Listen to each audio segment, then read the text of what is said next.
Hello friends, आपका स्वागत है लगभग एक हफ्ते के बाद। एक हफ्ते पहले मैंने आपके साथ जो चर्चा की थी उस समय तो देखिएगा, जो हम चर्चा करके गए थे उसी के हिसाब से बाजार ने रिएक्ट किया था और एक बढ़िया वाली रेड कैंडल बनी थी। अब उसके बाद बाजार ने करवट ली और पिछले 3 या 4 दिनों में अगर हम देखें तो ये जो मंदी बनी थी उसका जो है नेगलेट होकर बाजार ऊपर की तरफ आ गए हैं। अब बाजार में कल किस तरीके का आउटलुक हमें लग रहा है, देखिएगा। आउटलुक ऐसा है कि मंदी करने वाले जो बड़े प्लेयर्स हैं, अगर बहुत बड़ी मछली की बात करें, वो अभी जो है मंदी करने वालों को फंसा चुकी है। तो कल दोपहर तक का जो हमारा आउटलुक है कल, क्योंकि एक बड़ा क्रूशियल डे है, क्योंकि एक मंथली एक्सपायरी के साथ साथ जो है हम एक ईयरली क्लोजिंग यानी कि एक कैलेंडर ईयर की जो लास्ट एक्सपायरी है वो भी है। अब इस एक्सपायरी के अंदर जो हमें लग रहा है वो आपको बताते हैं कि मुझे लग रहा है कि तकरीबन 1-2 घंटे 3 घंटे जो है बाजार जो है, जो भी मंदी वाले हैं उनकी पोजीशन स्क्वेयर ऑफ कराने की कोशिश कर रहा है और बाजार ने आज ज़्यादातर पोजीशन स्क्वेयर ऑफ करा दी है। तो ओपनिंग जो है एक अच्छी शुरुआत हमें देखने के लिए मिल सकती है, लेकिन वो शायद सस्टेन ना करे। और इस समय पर जो बाजार है उसमें अगर हम 2-3 दिन का आउटलुक अगर हम छोड़ दें या 10 दिन 15 दिन का आउटलुक छोड़ दें और एक एज ए इन्वेस्टर की तरह अगर हम सोचें, तो मुझे यहाँ पे लगता है कि बहुत सारे सेक्टर जो हैं वो अपने लाइफ टाइम हाई के ऊपर ट्रेड कर रहे हैं, अपने लाइफ टाइम हाई की वैल्यूएशंस पर काम कर रहे हैं। बाजार के अंदर जो कॉन्फिडेंस है वो कॉन्फिडेंस नहीं है, मैं उसको कहूँगा बाजार के अंदर एक ओवर कॉन्फिडेंस है। बाजार के अंदर जब इस तरीके का ओवर कॉन्फिडेंस होता है तो बाजार के अंदर कभी भी कोई बड़ा सरप्राइज आपको देखने के लिए मिल सकता है। अब उस सरप्राइज का कारण क्या होगा वो मुझे नहीं पता, लेकिन जो भी सरप्राइज होगा वो जो ओवर ऑप्टिमिज्म इस समय पर है और जो वैल्यूएशंस काफ़ी स्ट्रेच हैं, वो काफ़ी उसका जो आउटकम है वो काफ़ी पेनफुल हो सकता है, उसमें समय लग सकता है। लेकिन बाजार में जो कॉन्फिडेंस है, कोई वैल्यूएशंस को नहीं देखी जा रही है और एफआईआईज भी जो प्लेयर्स हैं वो ट्रेडिंग वाले हैं। एफआईआईज के जो सौदे हैं वो ऐसा लग रहा है कि जिस तरीके से आज उन्होंने बाइंग की है, उन्होंने जो भी कैश मार्केट में बाइंग की है, उन्होंने पूरे महीने की जो पोजीशन है वो तेजी की बना रखी थी और वो शायद धीरे धीरे इस पोजीशंस को अगले महीने में मंदी की पोजीशंस में शिफ्ट कर देंगे। ऐसा मुझे क्यों लग रहा है? ऐसा लगने का एक मुख्य कारण मुझे लग रहा है इंडिया विक्स इस हायर लेवल के ऊपर जब बाजार बड़े कॉन्फिडेंस के साथ तेजी करता है तो जनरली इंडिया विक्स नीचे की तरफ आ जाते हैं, और बाजार जब इस तरीके से तेजी करने के बावजूद इंडिया विक्स ऊपर बना रहता है तो एक जो रिस्क फैक्टर है इंडिया यानी कि जो वोलेटिलिटी इंडेक्स है वो अगर ऊपर की तरफ मूव कर रहा है, जैसा कि आज और कल यानी कि जो बीत गया उन 2 दिनों में देखने के लिए मिला, तो उन दोनों आउटकम को देख के ऐसा लगता है कि कभी भी एक बहुत बड़ा जो है टर्न अराउंड जो है इंट्राडे बेसिस में आपको देखने के लिए मिल सकता है। पोजिशनल नहीं बोल रहा हूँ अभी, लेकिन इंट्राडे बेसिस के अंदर कभी भी एक जबरदस्त वाली प्रॉफिट बुकिंग जो शायद आपने इस पूरे साल में नहीं देखी है, ऐसी आउटकम आपको देखने के लिए मिल सकते हैं। तो ये जो है जो साल का अंत हो रहा है उस साल के अंत की ये जो एक्सपायरी है इसमें हमें कुछ ऐसा ही प्रतीत हो रहा है। अब अगर हम बात करें कि निफ्टी के चार्ट में तो कैंडल्स बिल्कुल मजबूत हैं, कोई दिक्कत नहीं है।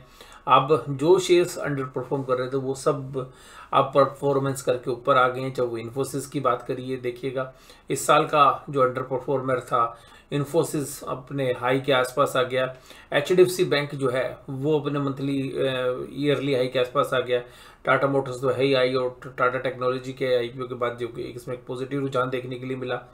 लार्सन जो है अपने लाइफ टाइम हाई पे ट्रेड कर रहा है। जीएसडब्ल्यू स्टील, तो अल्टीमेटली स्कोप बहुत कम है, मतलब वैल्यूशंस वाइज स्कोप कम है।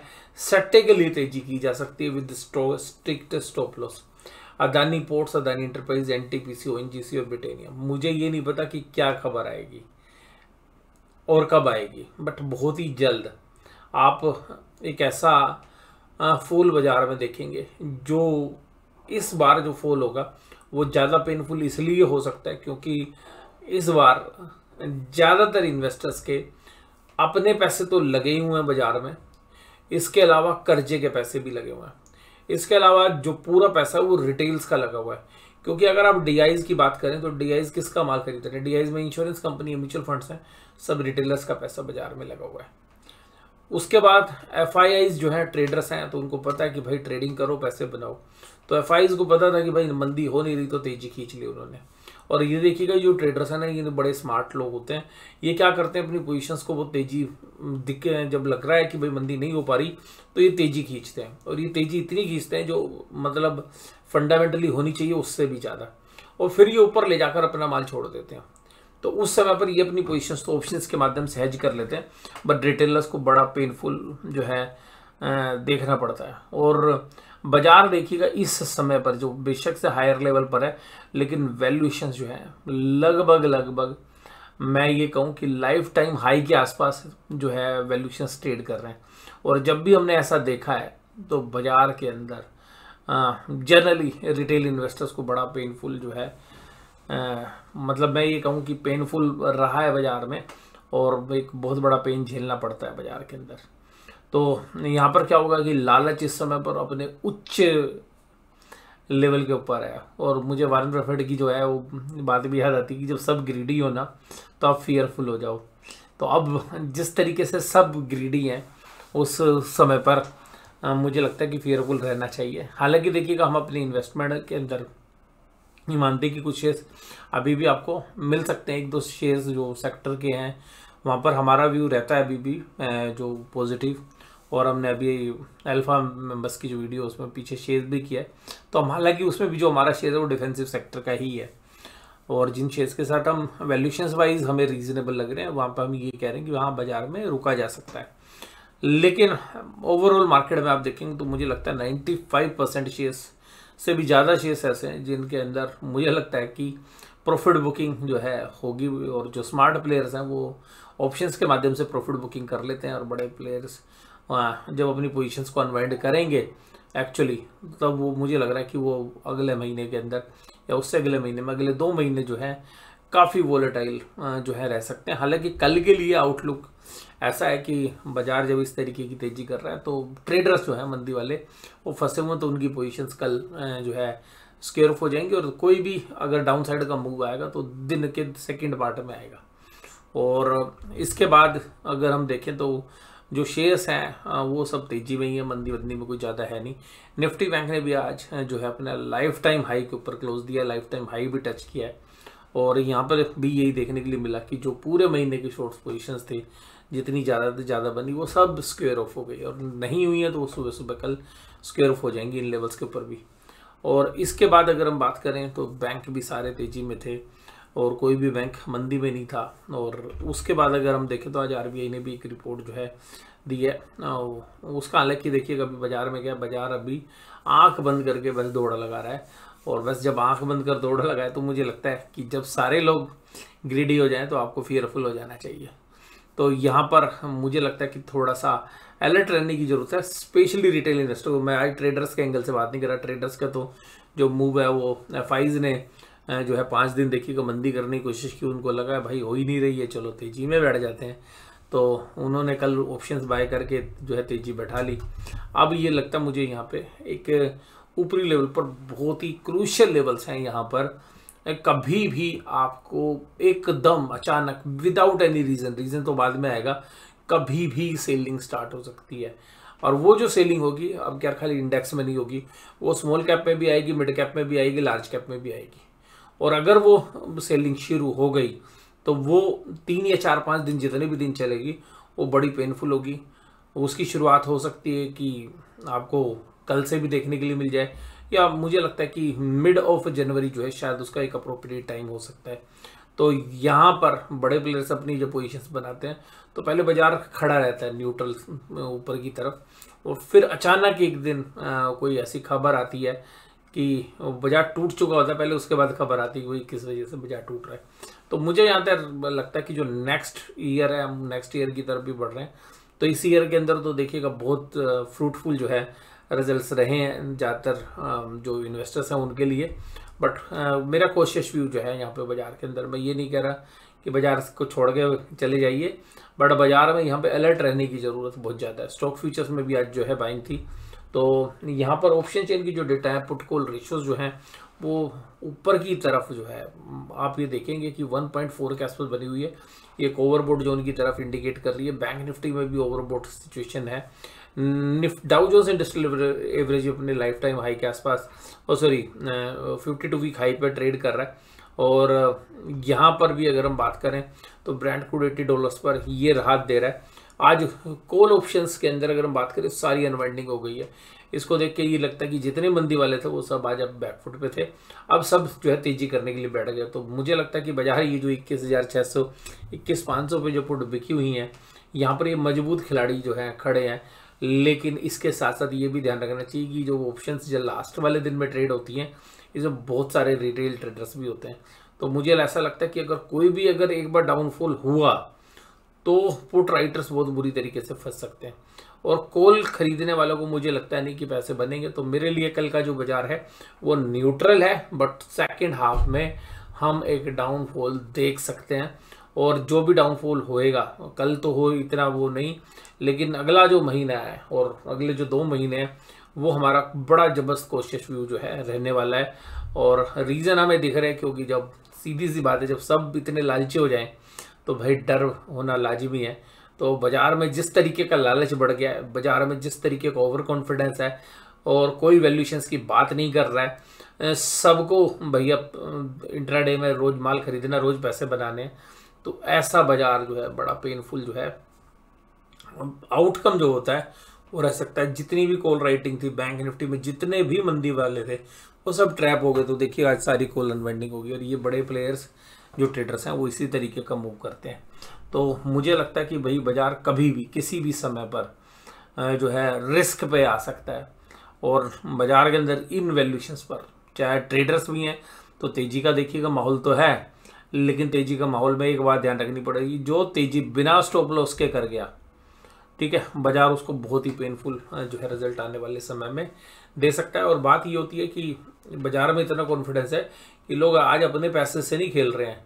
अपना पैसा तो लगा ही दिया बाजार में, अपना पैसा मान लीजिए पहले नीचे बेचा, उसमें प्रॉफिट हुआ, फिर बाजार ऊपर खरीदा, बाजार उसके बाद और ऊपर चला गया, आपने फिर बेच दिया, उसके बाद बाजार नीचे नहीं आया, आपने फिर और खरीद लिए शेयर्स। तो आपने तो बाजार को बीच बीच में बेचा, आपने पूरा तो प्रॉफिट लिया नहीं। लेकिन जब बाजार गिरेगा ना तो पूरा लॉस जो है बाजार के अंदर जो है रिटेल ट्रेडर्स ले लेते हैं।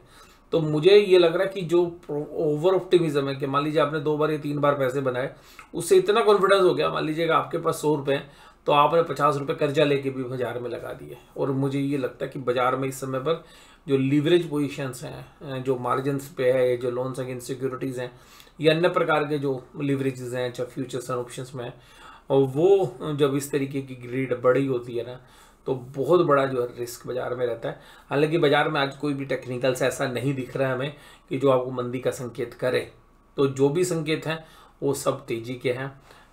जिस तरीके से मैं आपके साथ चर्चा कर रहा हूँ वो मैं आपको केवल और केवल आज जो, क्योंकि अभी 4-5 दिन से देखिएगा मैंने डिटेल से बाजार को एनालिसिस भी नहीं किया है, लेकिन अभी जो निकल कर आया, अगर मैं जो एक जनरल वे के हिसाब से बात करूं कि भाई किस तरीके का मतलब बाजार में पिछले मतलब 10-15 दिन में जिस तरीके का कॉन्फिडेंस बिल्डअप हुआ है, वो कॉन्फिडेंस कहीं ना कहीं ये डाउट रेज कर रहा है कि कुछ बड़े इंस्टीट्यूशंस, कुछ बड़े प्लेयर्स ऐसी एफएनओ की पोजीशंस बनाए हो सकते हैं कि जो बाजार को इन ऊपरी लेवल पर माल छोड़ने की वजह से तेजी करने वालों को कहीं ना कहीं परेशानी में डाल सकते हैं।